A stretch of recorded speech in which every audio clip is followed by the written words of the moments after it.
E aí, pessoal, tudo bem? Meu nome é Gabriel Félix, estudante de medicina, e hoje a gente vai falar um pouco sobre o infarto agudo do miocárdio.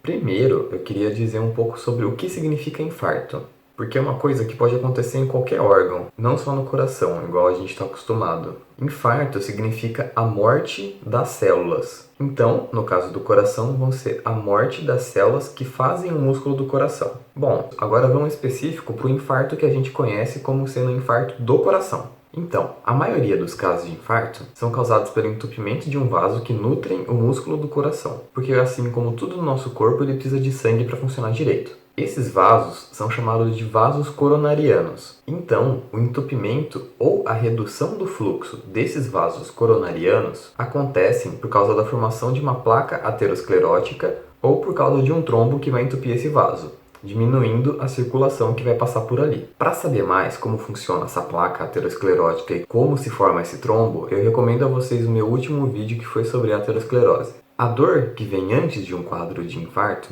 a gente chama ela de angina estável, que é uma dor que vem alguns meses ou até alguns anos antes de um quadro de infarto. Ela é uma dor no peito típica, que dura em torno de alguns minutos e vai acontecer quando você faz algum esforço físico e pode diminuir ao repouso. Isso significa que tem um menor fluxo de sangue ali no coração e que às vezes falta sangue suficiente para irrigar esse coração. Ou então pode ser apresentada da forma instável, que já é um quadro mais grave. A angina instável, geralmente a dor dura mais de 20 minutos e, por exemplo, vamos supor que você tem uma angina estável já. Então, ela acontece de vez em quando com esforço físico. Se essa dor começar a aparecer, mesmo se você estiver em repouso, não tô fazendo nada e tô sentindo esse aperto no peito que eu sentia, ou então eu tô sentindo com mais frequência, eu sentia uma vez a cada mês, agora eu tô sentindo toda semana. Então são sinais para você ficar esperto que tá para acontecer alguma coisa bem ruim ali. Por isso, se você apresentar esses sintomas, é importante que você procure um médico para tentar evitar um futuro infarto. E como a gente pode perceber, o coração ele dá várias dicas que ele está sofrendo ao longo do tempo. Então esse negócio que a gente chama de fulminante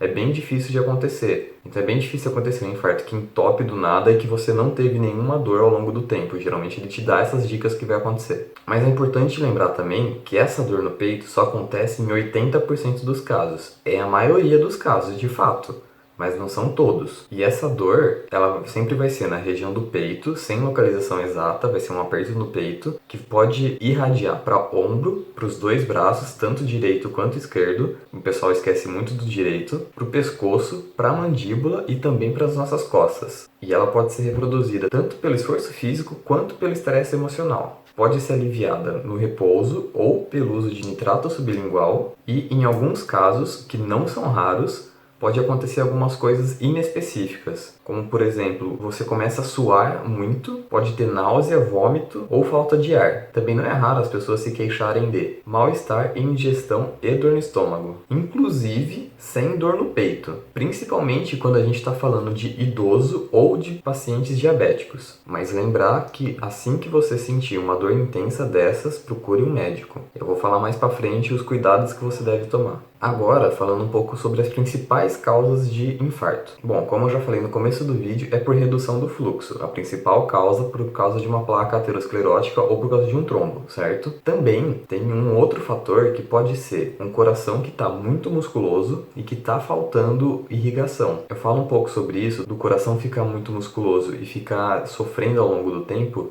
no meu vídeo de insuficiência cardíaca. Se vocês tiverem curiosidade, vão lá dar uma olhadinha. E agora, falando um pouquinho sobre em quem mais acontece o infarto e quais os fatores de risco para acontecer. Bom, ele acontece mais em pessoas acima dos 40 anos, principalmente homens, e em pacientes mais jovens ou pessoas que têm poucos fatores de risco, pode ser causado pelo uso de cocaína. Mas agora, os fatores de risco comuns são o tabagismo, a pressão alta, a dislipidemia, que é bem famoso por ser o colesterol alto. Se você tem alguma história de familiar com infarto precoce, principalmente quando se trata dos seus pais ou avós, e esse precoce seria, no caso dos homens, abaixo dos 55 anos, e no caso das mulheres, antes dos 65 anos. Também tem os fatores como diabetes e, lógico, obesidade. Por isso, controlando todos esses fatores de risco, você diminui muito as chances de você ter um infarto agudo do miocárdio. Lembrando que, se você trata de todas essas doenças, você pode prevenir não só o infarto, como várias outras doenças perigosas. E se você tem 3 ou mais desses fatores de risco que eu citei, pode ser que você tenha uma evolução muito pior. Agora, a gente precisa falar um pouquinho sobre um momento que a gente chama de pré-hospitalar, que seria no momento que acontece o infarto até a gente chegar no hospital. Bom, existem 2 momentos dessa fase pré-hospitalar. Tem um momento que começa os sintomas, que seria a dor no peito na maioria dos casos, até a decisão de procurar o atendimento,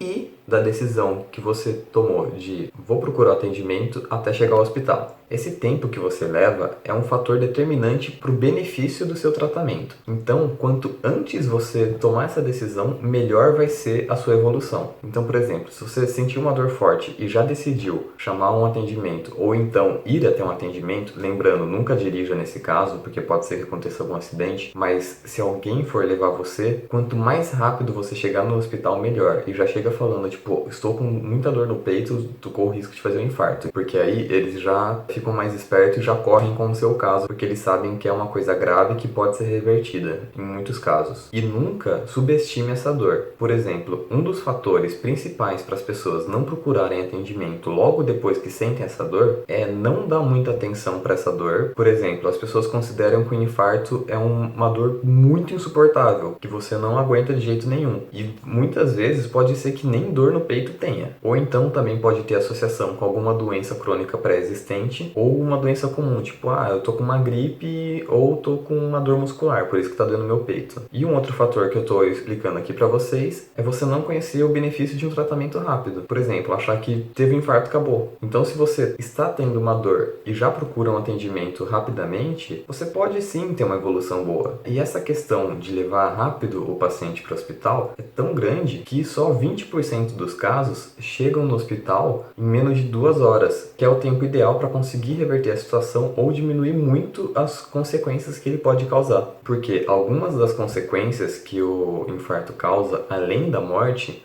podem ser uma ruptura da parede do coração. Então, o seu coração, que estava lá como se fosse uma caixinha, ele vai ter, por exemplo, um rasgo na parede, então vai começar a vazar sangue dali, que também pode levar à morte. Pode ter uma comunicação entre as câmaras do coração, porque, para quem não sabe, o coração ele funciona com 4 câmaras, que seria 4 salinhas. Cada salinha manda sangue para um lugar específico, numa direção única. Então, se essas salinhas se comunicam do jeito que não era para elas se comunicarem, pode ser que tenha problemas no futuro. Ou então, também pode causar uma insuficiência de válvula, que seria: nessas salinhas, você tem uma porta. Por exemplo, você tem uma salinha em cima que manda sangue para a salinha de baixo. Essa salinha de baixo, quando ela vai mandar sangue para fora do coração, ela fecha essa porta da salinha de cima, para o sangue não voltar da salinha de baixo para a salinha de cima e só sair pro resto do corpo. É isso que seria essa válvula, seria essa portinha que fecha. Se ela vai estar insuficiente, pode ser que essa porta não feche direito e fique um pouquinho aberta. Então, na hora que a salinha de baixo empurra o sangue para fora para jogar para o resto do corpo, pode ser que parte desse sangue seja empurrado de volta para a salinha de cima, o que não é para acontecer e pode causar dificuldade na circulação.